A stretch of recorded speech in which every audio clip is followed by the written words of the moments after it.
So if we could together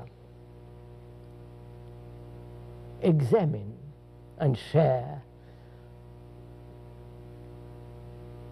what is meditation, what are the implications of it, why should one meditate at all?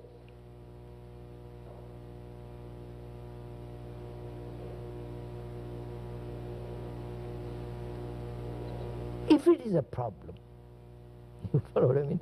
If you make meditation to another problem, then for God's sake avoid it. You follow what I mean? Because human beings have 1,000 problems. Why add another one more to it? So could we together, sharing, go into this? Seeing the traditional approach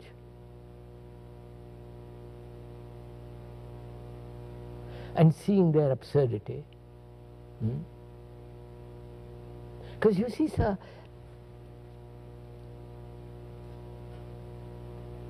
unless man, human being, becomes a light to himself,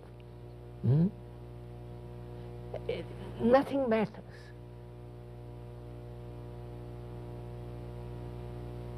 Because if you are depending on somebody, then you are in a state of perpetual anxiety.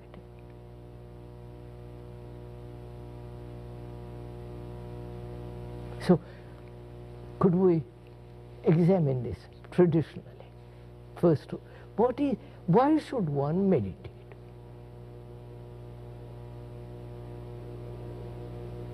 Don't you think in the living situation of a man that meditation happens as part of a life situation? So, a human being has innumerable problems, right? He must solve those first, mustn't he? That is, he must bring order in the house in which he lives, which is the house, which is the me. My thoughts, my feelings, my anxieties, my guilt, my sorrow, I must bring order there. Without that order, how can I proceed further? Well, the problem is that if you try to solve the problem, if you look for order, then you're doesn't seem to be looking for further chaos. No, I'm not looking for order. I am inquiring that there is disorder. That's right, yes. And I want to know why there is disorder. I'm not wanting to find order. Then I have all the gurus and all the gang coming. I don't want order. I only want to find out why in one's life there is such chaos and disorder.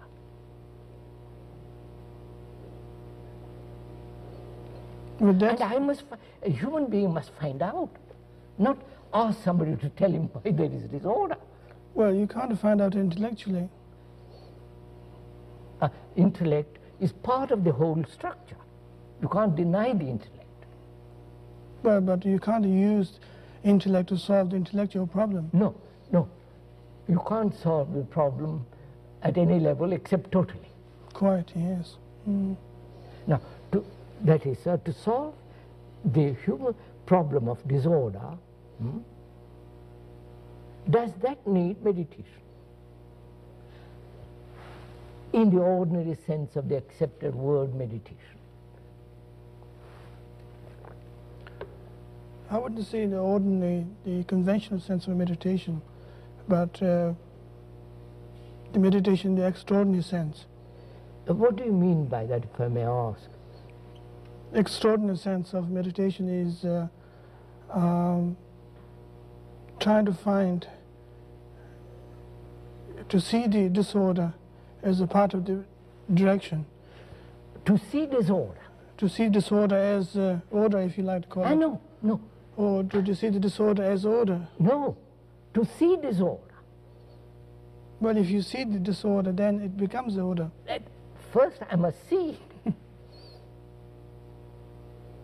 But to see it clearly. So that depends then how you observe disorder. Not how to solve it. How to? Of course not. Because if you try to solve it, you solve it according to a pattern set. Set pattern. Which is the outcome of your disorder. That's right. Which is the opposite of disorder. So if you try to solve the disorder, it is always according to a preconceived idea of order. Whether it's a Christian order, Hindu order, whatever order.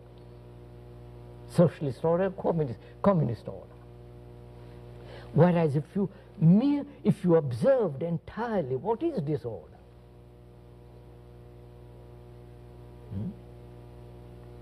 then there is no duality in that. I don't.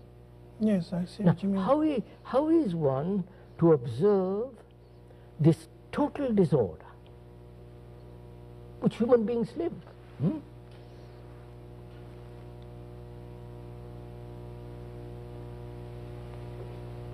The disorder that when you see a television, the commercials, the hectic violence, the absurdities, the human existence is a total disorder.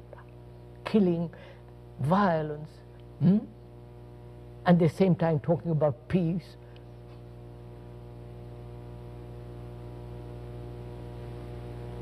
So we come to the question,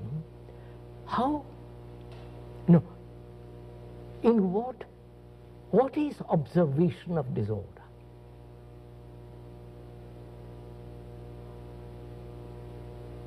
Do you see it from the me as separate and the thing which is disorder? Well, that's already disorder. Isn't it? So, do I look at disorder with the eyes of my prejudices, my opinions, my conclusions, my concepts, the propaganda of 1,000 years? You follow? Which is the me. So do I look at disorder without the me? And is that possible? So that is meditation. You follow, sir? Not all the rubbish they talk about.